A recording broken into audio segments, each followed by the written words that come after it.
Hello everyone, welcome back to another Magic the Gathering deck video.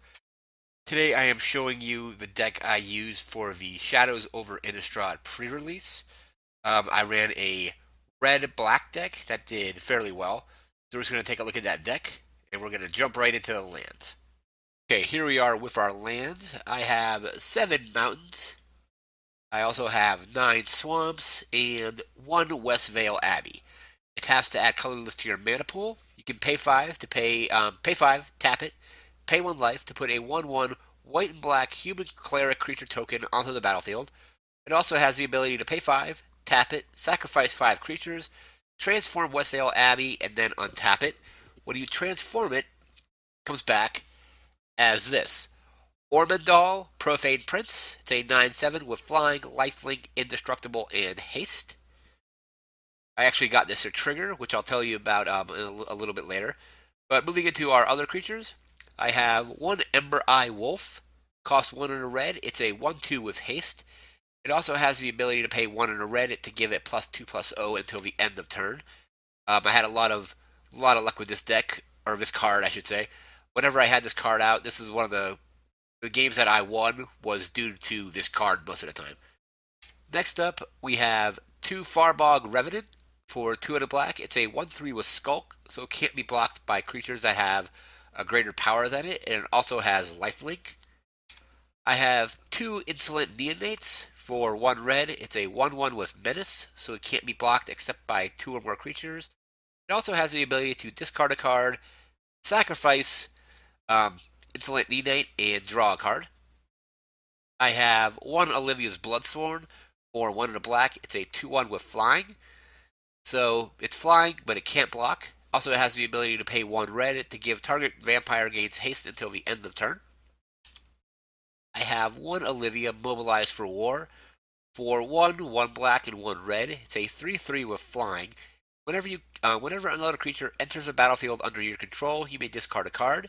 If you do, put a 1/1 counter. Put a 1/1 counter on that creature. It gains haste until the end of turn, and it becomes a vampire in addition to its other types. And we have 1 Sanguinary Mage for 1 in a red. It's a 1/3 with prowess, so whenever you cast a non-creature spell, it gets +1/+1 until the end of turn. Into our enchantments, I have 1 Behind the Scenes for 2 and a black. Creatures you control have Skulk, so it can't be blocked by creatures with greater power. Also, it has the ability to pay 4 and a white to give creatures you control +1/+1 until the end of turn. I never used that ability because I was just playing black and red. You also have 1 Sinister Concoction. It's an enchantment that costs 1 black. Has the ability to pay 1 black, pay 1 life, build the top card of your library into your graveyard, discard a card, sacrifice Sinister Concoction to destroy target creature. I have 1 Stencia Masquerade for 2 and a red. Attacking creatures you control have first strike. Whenever a vampire you control deals combat damage to a player, put a 1/1 counter on it. It can also be paid for its madness cost of 2 and a red. I also have 1 Triskaidekaphobia for 3 and a black. It's an enchantment. At the beginning of your upkeep, choose 1. Each player with exactly 13 life loses the game, then each player gains 1 life. Or each player with exactly 13 life loses the game, then each player loses 1 life. So you're either choosing to have everybody gain 1 or lose 1. I actually had this out a few times. I almost had it trigger twice. It got exiled when somebody was at 13, and then it got exiled again when somebody was at 14. I did play one game where I actually was able to get somebody down to 13 with an attack, and then the next turn they lost because of this. And finally, our final enchantment is we have 1 Vessel of Malignity for 1 and a black. It costs the ability to pay 1 and a black to sacrifice it to make target opponent exile 2 cards from his or her hand. You can only activate this ability only anytime you can cast a sorcery. Into our instance, I have 1 Fiery Temper for 1 and 2 red. It deals 3 damage to target creature or player. It also has a madness cost of 1. I have 1 Grotesque Mutation for 1 and a black. Target creature gets +3/+1 and gains lifelink until the end of turn. I have 1 Inner Struggle for 3 and a red. Target creature deals damage to itself equal to its power. I was able to get rid of some pretty powerful creatures with this. And we have 2 Rush of Adrenaline. 1 red, target creature gets +2/+1 and gains trample until the end of turn. And finally, into our sorceries, I have 1 Alms of the Vein for 2 and a black. Target opponent loses 3 life and you gain 3 life. Can also be paid for its madness cost of 1 black if you are to discard it. We have 1 from Under the Floorboards, 3 and 2 black. Can also be played for its madness cost of X and 2 black. But put 3 2/2 black zombie token creatures onto the battlefield tapped and you gain 3 life. If from Under the Floorboards madness cost was paid, instead put X tokens onto the battlefield and you gain X life. We have 2 Murderous Compulsion, 1 in the black, destroy target tapped creature. Also has a madness cost of 1 in the black, so you can pretty much play this at instant speed if you are to discard it on your opponent's turn. And we have 1 Structural Distortion for 3 in a red. It lets you exile target artifact or land, and it deals 2 damage to that permanent's controller.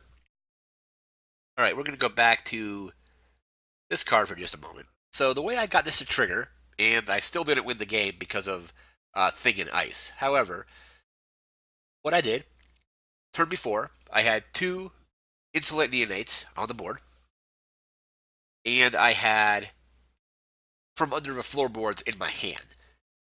I used the ability on this to discard a card, discarding From Under the Floorboards.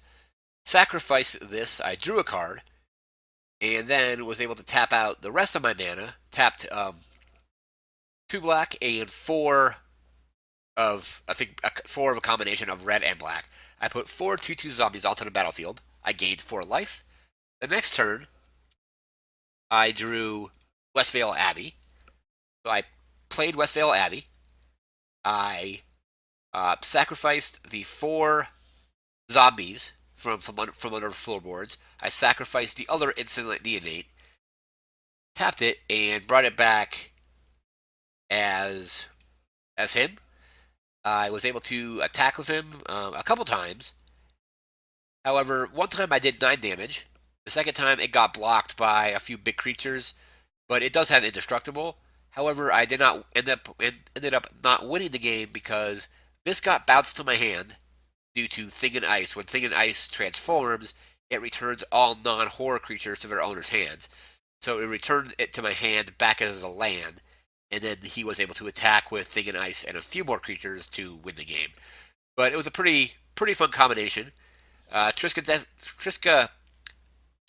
de la Phobia is also another really fun card.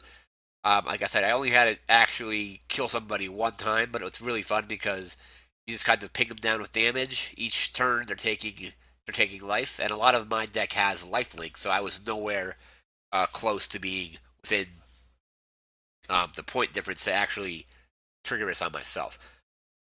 Overall, Shadows over Innistrad was a really fun pre-release. I'm really looking forward to the deck. That's going to do it for this video. Remember to like, comment, and subscribe, and we'll see you next time. Thanks again for watching.